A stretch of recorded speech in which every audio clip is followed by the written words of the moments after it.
This SQL question eliminates over 80% of candidates in data analyst interview. And it's not because it's hard. It's because most people overthink about it. So we're given this table here containing event data and their activity and the activity. So the question is very simple. Find the start date and end date for each continuous period where the user status stayed the same. So basically, is asking us to find the start date and end dates where the status stayed the same. So for example, we have the status here, we have the activity date. So for example, status online stayed the same from this point to this point. So it stayed the same from date 1 and it started from date 1 and it continuously stayed the same up to date 3.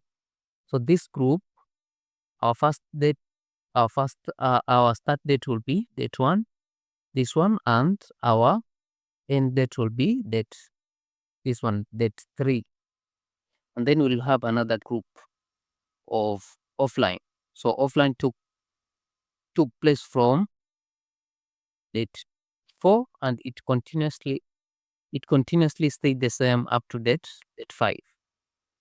So our start date is date 4 and our end date is date 5. So this is another group. So we have the first group and then we have another group, and then after date 5 status online, it also took place, and it took place from date 6 and it ended in date 6. So the start and stop date will be date 6. So this is the final output that will be required to come up with. So you can see the first category was online, the online status. As you can see, the online status took place from date 1 up to date 3. So the start date is date 1 and the end date is date 3. So you can see our start date for the first group was online and the start date is, our first group was online and the start date was from date 1 up to the stop date is date 3, and then offline took place from date 4 and the stop at date 5, and then the last group took place at date 6 and it ended at the same date 6. So we are required to write a query so that you can come up with this final output table. So for that, we're going to write a query. So let's jump straight to query. So select status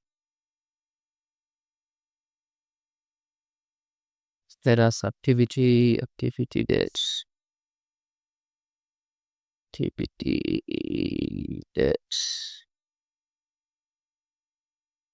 activity date. Then we're going to include two rows.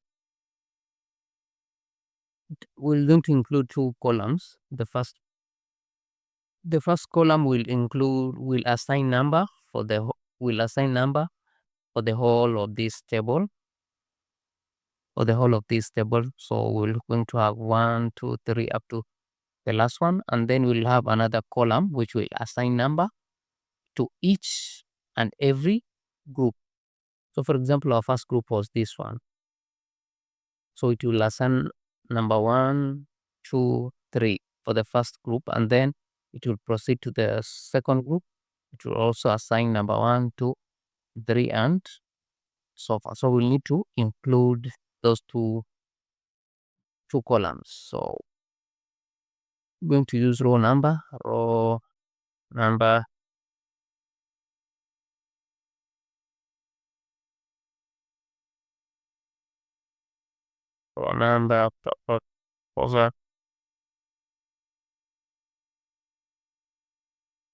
ordered by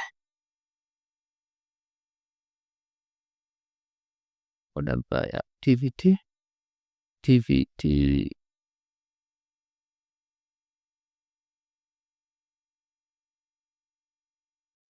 dates. So this one can call it as N1, N1, then comma, and then we include the other column, row number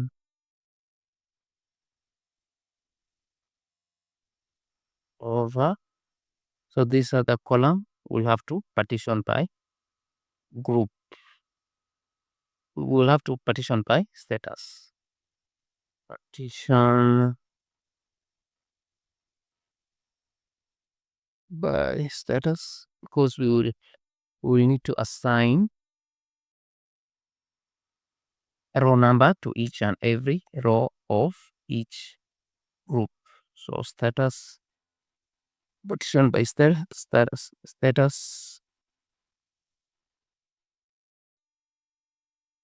and then I order by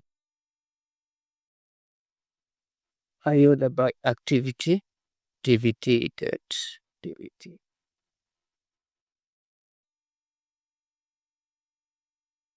So this one I can call it as RN2, right? So from our table here, which is user activity. So if you run this,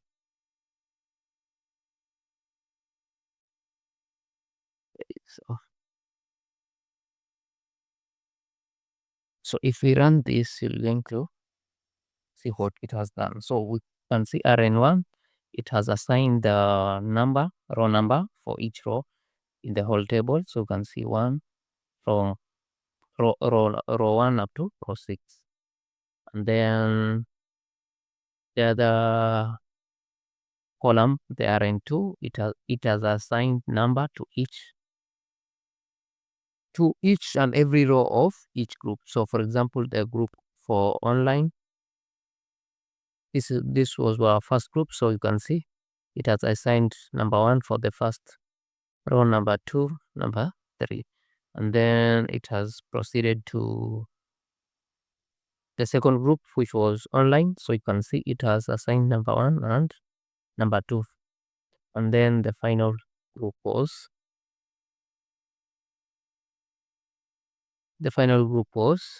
4. Yes, so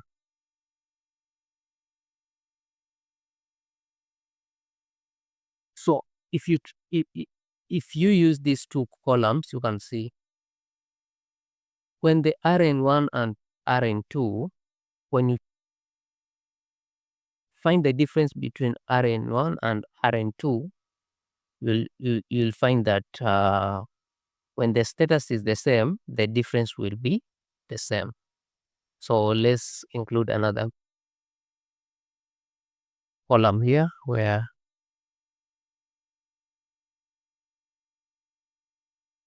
we're going to subtract this row number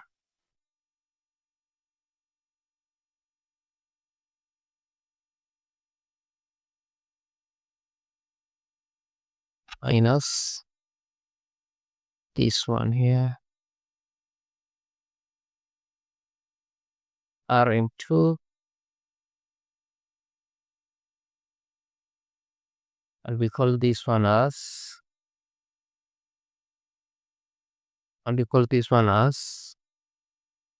group ID. So let's run this. Yeah, so you can see the difference between RN1 and RN2. You can see the group ID.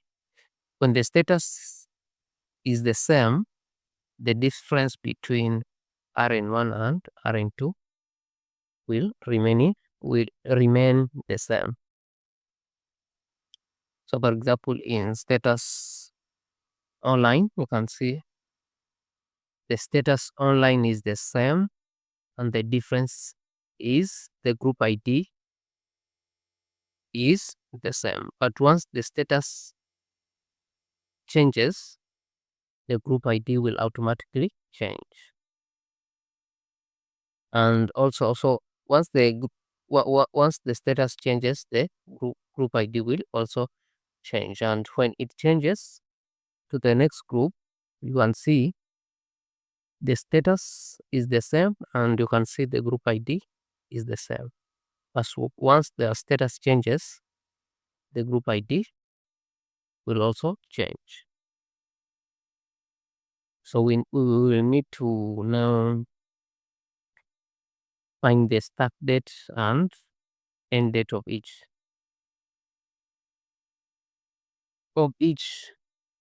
group. So I'm going to use CTE. Want to write with CTE as, and then select status, mean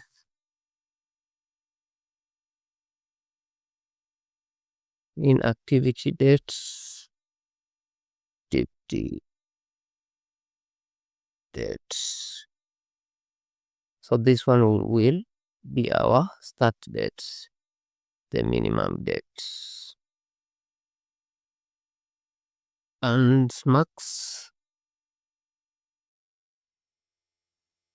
activity date.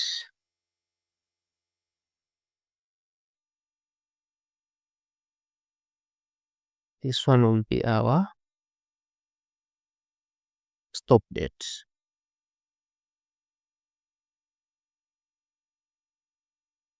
From the table CTE,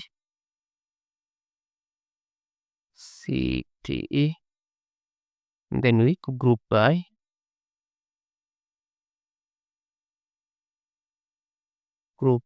status. We are grouping by status and group ID, because as I've told you, when the status is the same, the group ID will be also the same. And when the status changes, for example, it changes to offline, and see the offline is the same and the group ID is, so we'll have to also group by group ID. Group ID, and then we can order by mean. You can order by this start date here.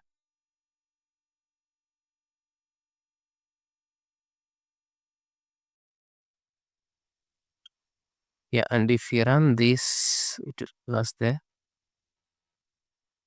final output table.